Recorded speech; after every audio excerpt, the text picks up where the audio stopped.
Hey y'all, I'm Val with Our Forever Farm. Welcome to my kitchen. Today we're making a chocolate pie.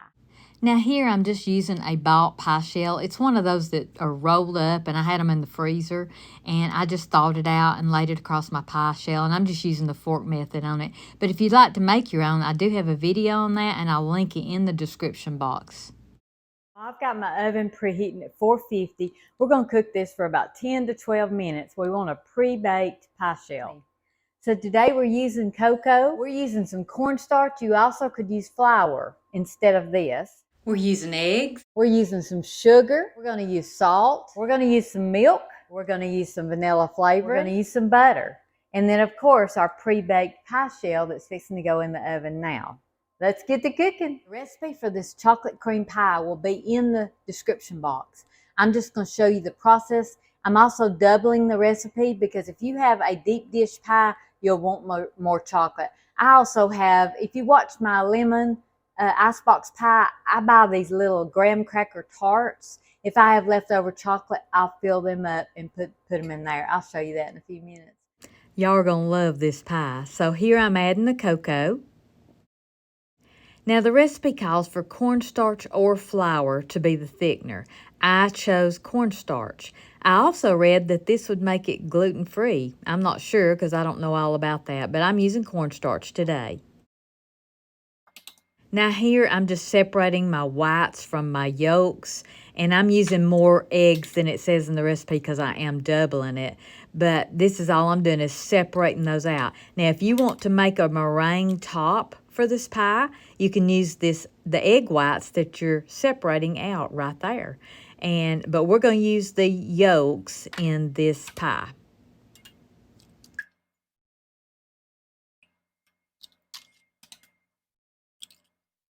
And we're just going to beat our egg yolks and set our whites aside. Then we're just going to add our egg yolks. And next we're adding our sugar. This pie just takes basic ingredients that you probably have in your kitchen. Now we're adding our salt. Now we're adding our milk.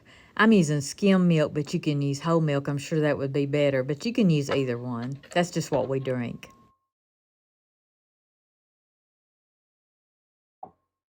And now we're adding the vanilla flavoring.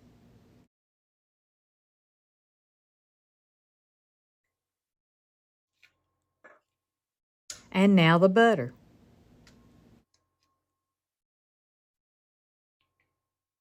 All right, now what we're going to do, we've got all that mixed together. I doubled the recipe, but the original recipe will be in the description box. I try to say that over and over because some people don't watch the video all the way through, and you'll want to make this one day. So we're going to mix all this together over medium-high heat. And we're just going to stir this. Now, this takes a while. This is a chocolate cream pie, and it will take a while for this to thicken up. So I'm going to stir it constantly.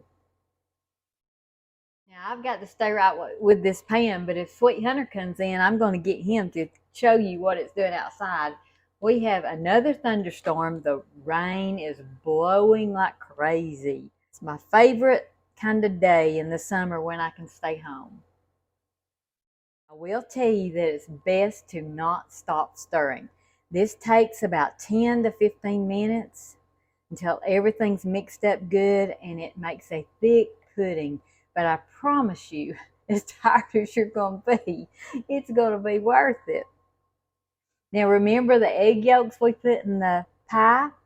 Those egg whites, you can make a meringue out of those if you'd like to. If you like meringue, you go for it. I'm doing Cool Whip.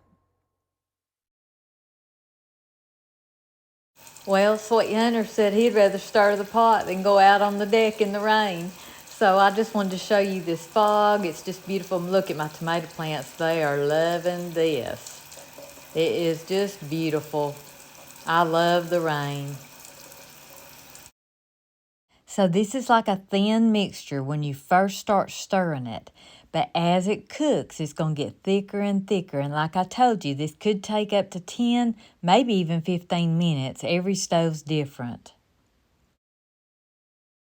I don't know if I told y'all this, but my Grandma Cochrans used to make this pie, and she always did it with meringue. I'm not a fan of meringue. As I told you before, I'm using Cool Whip, but meringue is what she used. Well, I think the pie shell's done.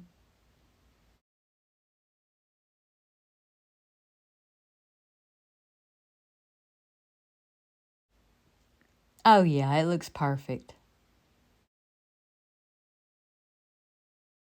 That's about as long as you want to leave this mixture boiling on the stove. You don't want to leave it long because it will get thick quick when it starts and you don't want to burn it.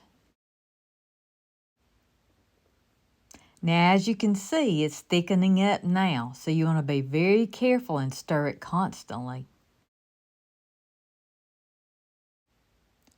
Look at that, how beautiful. Now, this is exactly what we're looking for. We want it just like this. At this point, I've turned my eye off, and I'm still stirring it around and keeping it moving. Isn't this beautiful? It looks like a chocolate pudding, right? And you could eat it just like this. But we're going to pour it in the pie shell, and then we are going to chill it in the refrigerator. And it will thicken up even more in the refrigerator and set where you can cut it. It's going to be so good.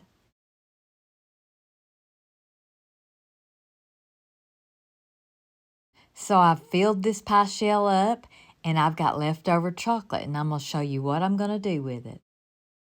Unfortunately, once again, I've lost my volume. So you'll see my mouth moving and I'm talking, but our talking and our lips won't be the same. What I'm telling you here is that some people have noticed when I open the refrigerator, I have a towel under my milk.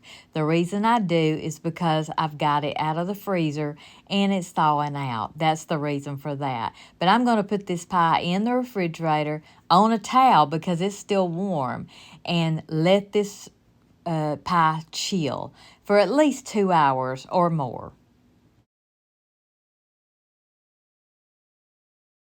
Now, if you watch my lemon pie recipe, you saw me use these little graham cracker tarts. And if you haven't saw that video, go find it. It's a lemon icebox pie. It is delicious. And I use them. I'm going to use my leftover pudding in this also, and I'll freeze these for later on. I'll link that video in the description box also. Now these are some I had in the freezer, so I'll just pull them out and pour the pudding mix in that. Then what I'm going to do is I'm going to flash freeze these little pies on a cookie sheet or a baking sheet, and then wrap them up good, put them in the freezer, and then we can pull them out whenever we like. Now, we love these little graham cracker crust. I like a graham cracker crust for certain pies. Our favorite, though, is just a regular pie shell for this pie. It's just so good. And like I say, you can do meringue or Cool Whip, and I'll be doing Cool Whip. Here, I'm just spreading it out a little bit and cleaning it off. I'll put it in a pan, and then I will flash freeze these in the freezer. Then I'll wrap them up really good, and we'll be able to pull them out whenever we want a chocolate pie. It's fast food, y'all. Fast food. So before I put these in the freezer to flash freeze them, this is what the little pie looks like, and I'm going to eat this one now. I'm starving. I have found out one thing since I've lost the volume on several of my videos. I sure do talk a lot. Sweet Hunter's right. I'm sure I'm telling you how good this is, because it is delicious. Very good. I was so hungry. I got me a Coke, and I just ate this standing up. I couldn't wait on Sweet Hunter. Now it's Sweet Hunter's time. So the pie's cooled, and I'm cutting Sweet Hunter a piece. He said, "Are you not going to eat a piece with me?" I said, "No, honey, I think I'll wait. I'm not really hungry right now." He didn't know I'd already had a piece. Don't that look good? I love this little quote by Charles Schulz. He said, "Love is all you need, but a little chocolate now and then sure doesn't hurt." Y'all will love this pie. Hey, don't forget to like, subscribe, comment. I love hearing from you. Thank you for watching, and y'all go cook something.